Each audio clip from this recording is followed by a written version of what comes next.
Wristwatches in South Korea's corporate environment do much more than just tell time. They serve as subtle yet powerful indicators of social status, hierarchy, and cultural expectations. But here's where it gets controversial. The type of watch you wear can influence how colleagues perceive your role and ambition, potentially affecting your workplace relationships and career trajectory.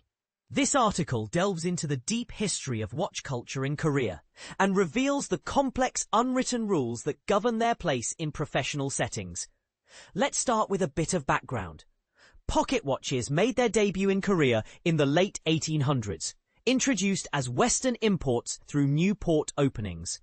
By the early 20th century, these timepieces were advertised in major Korean cities, and wristwatches quickly followed. Unlike in some other parts of the world where watches were seen purely as luxury objects, Koreans initially regarded them as symbols of modern progress and practical tools.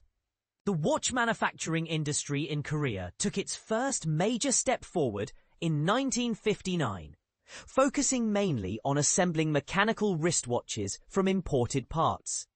Come the late 70s, the industry pivoted toward quartz watches, a technology celebrated for precision and affordability.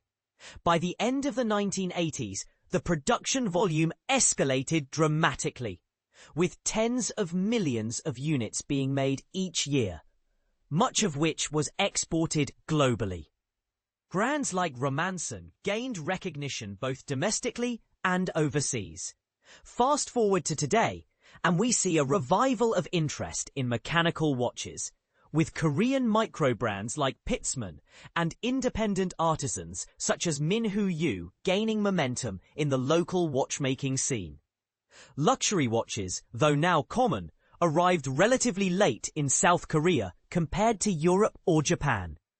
During Korea's rapid industrial growth spanning from the 1960s to the 1980s, Swiss and Japanese brands became more accessible but remained primarily within elite circles. The liberalization of markets in the 1990s opened up retail opportunities and broadened access to these high-end timepieces. Presently, international luxury watch brands are a familiar sight across Seoul's shopping districts, even though smartwatches dominate everyday wristwear for many. Now, pivoting to the workplace, this is where the story truly unfolds.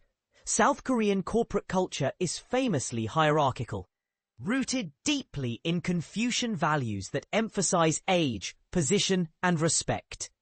Even subtle age differences dictate how people address and interact with one another, with job titles carrying real power over decision-making and the speed at which trust develops. While each company and industry might tweak these dynamics, there's a universal truth. Small signals matter immensely. Watches are part of this invisible language, especially in large conglomerates, front-facing client roles, and traditional sectors. Junior employees are often expected to steer clear of ostentatious luxury timepieces. And here's the crucial nuance. It's not about whether someone owns an expensive watch, but about when and how visible it is. Wearing a watch widely associated with seniority early in your career can come off as trying to jump ahead or claim status prematurely, which might not be well received. Conversely, senior managers have much more freedom here. Their choices attract far less scrutiny. Interestingly, smartwatches are generally viewed as utilitarian and socially neutral. Because they're popular across all age groups and roles, many employees choose them to avoid sending unintended social signals. To put this in perspective, I'd like to share my own experience working inside a Korean company. It represents just one example, but one that mirrors what many others have reported. In my first few weeks, I wore a modest steel sports watch. People noticed and made remarks ranging from "nice watch" to "quite the statement for week one." At first, I was unsure if these were genuine compliments or subtle warnings. Over time, I observed clear patterns. Junior colleagues favored smartwatches. Middle managers leaned toward elegant dress watches, and luxury brands mostly appeared on senior staff. After about a month or two, I toned down my watch choices, opting for smaller, more understated models, and wore a smartwatch on days heavy with client meetings. Almost immediately, I noticed less attention paid to my wrist. A senior coworker kindly advised me to keep my watch invisible during the first year.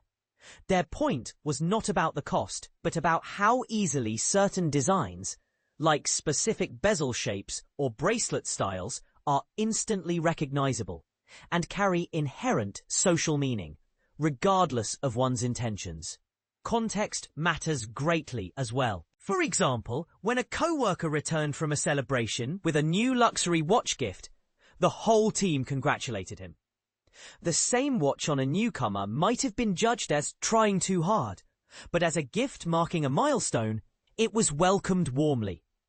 At a client dinner, a partner asked about my watch, and we had a pleasant conversation about its design.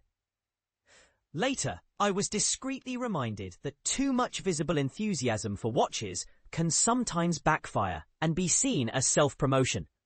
Beyond the office, watches in Korea are often tied to important life moments.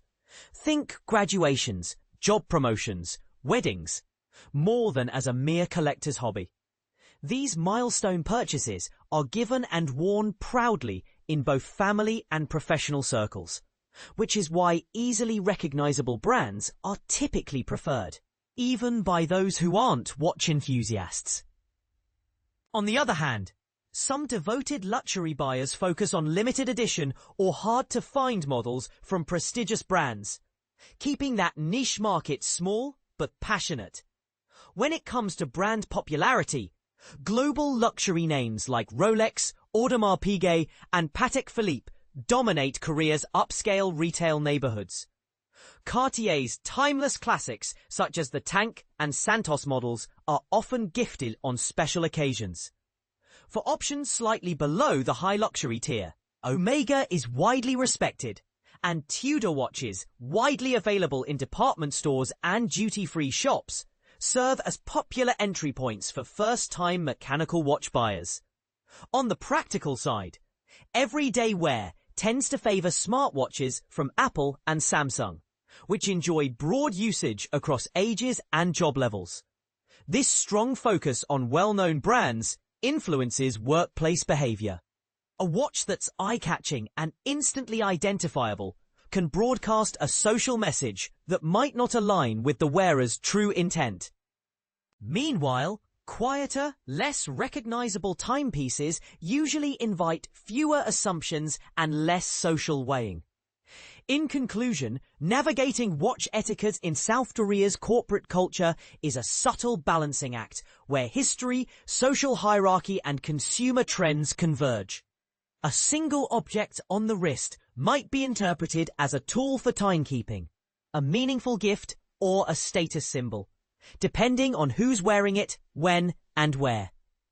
Viewing your watch as a form of communication, mindful of timing, visibility, and your audience, helps professionals find harmony between personal style and workplace expectations.